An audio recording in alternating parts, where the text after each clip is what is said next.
Hi guys, we are back. So veggie stock is done, ready to go in the container, and it made a perfect container worth, so that's pretty cool.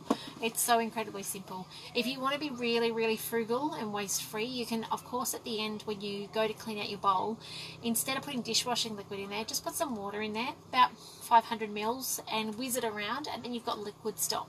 So if you go and make a risotto next or something like that, instead of putting in the water and the stock, you can just put it in with the water content in with the leftover veggie stock. Isn't that cool? So just a little FYI on that.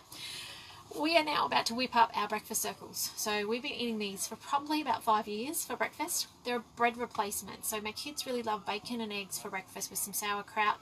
You guys have seen pictures in the past, I'm fairly certain. And so this is kind of a replacement for the kids to be able to put their egg on something. And it's really really nutrient dense. The kids love it. If we run out of seeds, we use nuts. But see, we cook with nuts so often anyway. That's why we tend to use the seeds for the breakfast stuff. So let me introduce you to it. What I'm going to do first though is usually it has 95 to 100 grams of seeds ground down as the very first step, and this makes 2 days worth, which is a whole lot of these little circle things.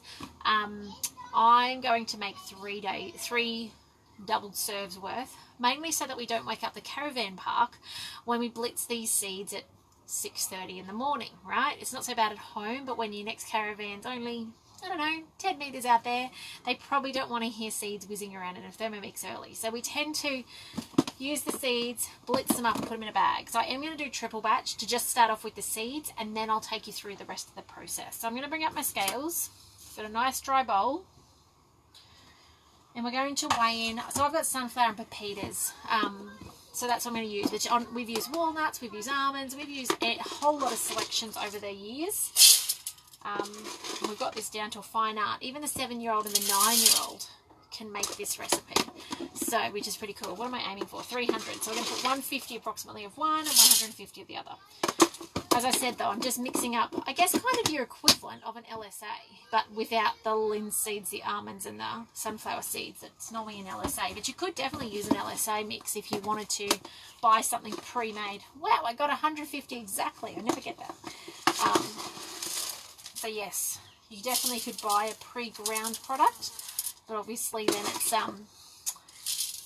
you don't know exactly what they put in it, which is what I love about making this ourselves. So I'm going for 300. You can see supplies are getting low. I'm hoping when we get to Townsville we'll find a bulk food store to buy some of these things in bulk from. Take our containers along.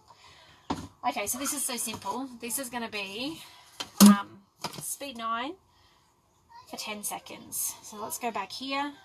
10 seconds, speed 9.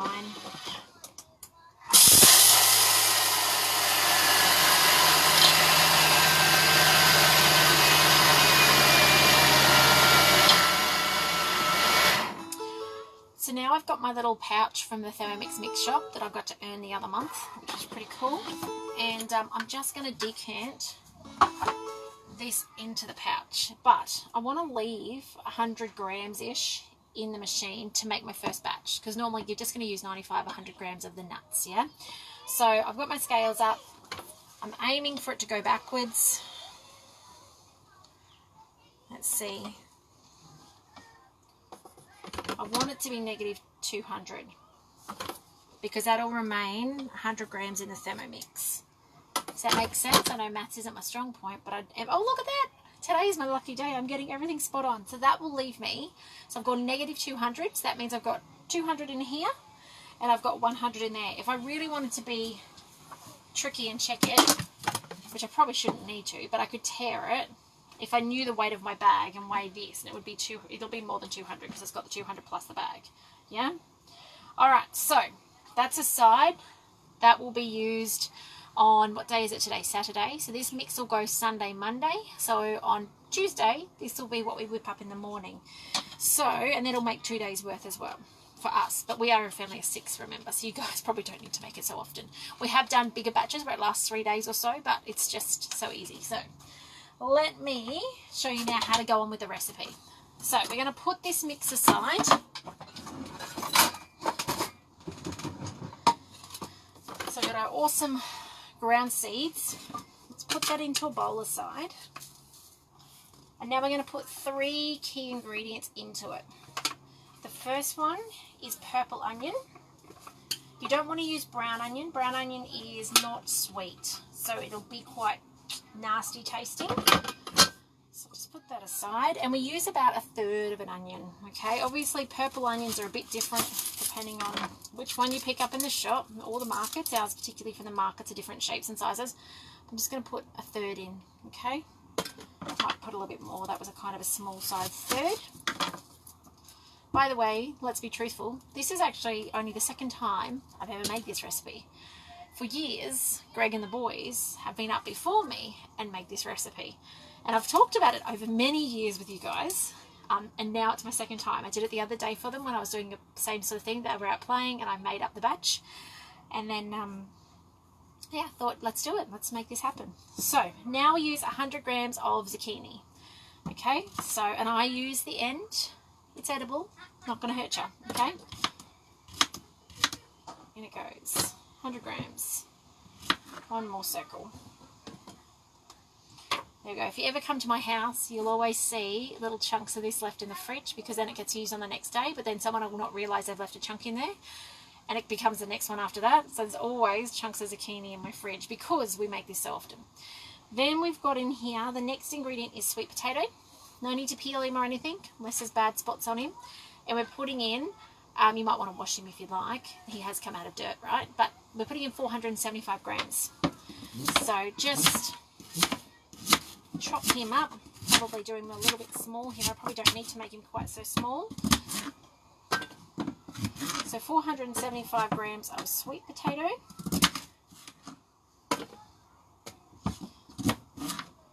For those of you following a low carb kind of diet, you know, I think this kind of fits into that boat a bit. I mean, it has got sweet potato, but the rest of it, there's no flour in it or anything like that. This is the container. I think it was actually loosely based off maybe Luke Hines or a Pete Evans years ago recipe. Very, very loosely. He certainly wasn't Thermomix, and I don't think I think he's had other stuff in it as well that we didn't eat. 475, nearly there. I think we're going to be all of this little sweet potato. When I say little, he was pretty big though, wasn't he? 520. Shh, don't tell the kids. They are so precise with their measurements. I am so not. Okay, now we chop this. So, back to our driving screen. Let's chop this. So, speed 5 is our chopping speed. Okay, it's going to take 8 seconds. 8 seconds, speed 5. So I could put the timer on, or I could let it count up, but I'm going to put the timer on. 8 seconds, speed 5.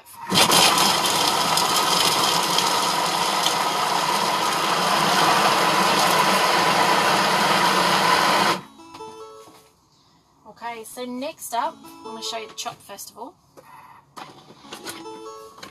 So it looks like a salad. See that?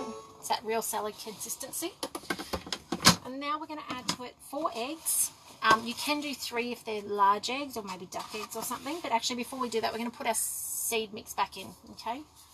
Or our nut mix if you've got nuts in there. I like to put that under the eggs so that it, if it goes under the eggs, I find that it mixes nicer without going all up the top of the bowl. So 4 eggs. Haven't got used to cracking eggs with left-handedness on this handle. Getting better. Oh, when I don't drop the shell in. So what are you making in your Thermomix today? It's a Saturday. What are you doing? Are you cooking up a storm? Have you got people coming over? Are you having a quiet one? Are you prepping for your week ahead? I know last weekend it was wonderful to see those meal prepping people who had done all their prep and shared it with us in the group. It was so cool to see all that stuff. Yes. All right, let's mix this through. So the mixing through, reverse, speed 3, about 8 seconds. Actually 20 seconds. Sorry, 20 seconds. I'm going to let it count up this time, so you'll hear it counting up. And it's nearly done. I'll show you the final product. We're back. Hi, Helly, how are you? Chocolate birthday cake for hubby tomorrow. That sounds amazing. Which chocolate cake are you using? Are you doing the Torta Caprese, the almond-based one, or are you making the Too Easy chocolate cake, or the Feed a Crowd? There's lots to choose from on there. Okay, let me show you. You can see there it's mostly mixed. I'm just going to grab those top bits and give that a stir. And then, that's it, guys. It goes on the barbecue They get cooked off in little circles. Now, it makes enough, this batch of this size, it makes enough for us for 2 days. And that, when I say us for 2 days, let me just work out the maths on that. So the kids and hubby have 3 each. So 5 times 3 is 15. I have 1. So 16. So we're talking 32 circles get made from this batch. And that does us, I mean, a family of 6 for 2 days. So that's our breakfast. So he will make all of those now on the barbecue. We'll put them in 2 containers. Actually, we've been using the Thermomix bags, these ones that I was talking about a second ago. So once they're cool, they go into here. And then we just put them in the fridge. And then tomorrow morning, what he does is he reheats them on the barbecue because they're little fritters. So he just literally puts them on the barbecue with the bacon and eggs, flips them over, heats them, puts them on the plate. On goes some sauerkraut, which we brought away with us. You guys, a lot of you guys saw me do the sauerkraut video before we left. And I think a lot of you, I don't know if you guys saw me decant it, but this is the leftover of the sauerkraut that we came away with. So you can see that's in there. So a little bit of sauerkraut. We've got a pink one that's still going too. So if you're not sure how to make sauerkraut and you're interested, just look for it in the page. Actually, I think there's even a YouTube one of sauerkraut. But we make our own using some cabbage. And yeah, you can see we stored this one in here. This one's in a glass jar. Was trying to be lightweight. So that's it from me today. I'll just get those things out of my hand. No idea what I'm making, Denise? Is that what you're asking? Anyway, guys, have a fantastic afternoon. You'll have to watch it from the beginning if you've missed what I'm making. Oh, by the way, there is no recipe to follow for this. This is manual. It's something that we've come up with over the years, and we just do, and we've been doing it for about 5 years now. So there is no recipe to guide you. I'm so sorry, but it's so simple. 3 steps, yeah, so you kind of can't go wrong. Anyway, I'm going to see you later. Once hubby's cooked these off on the barbie and I've got the Fermi bowl back, I'm going to be doing some more cooking to get us ready for today and tomorrow because we'll be on the road tomorrow morning. So shall see you again later on. Bye, guys.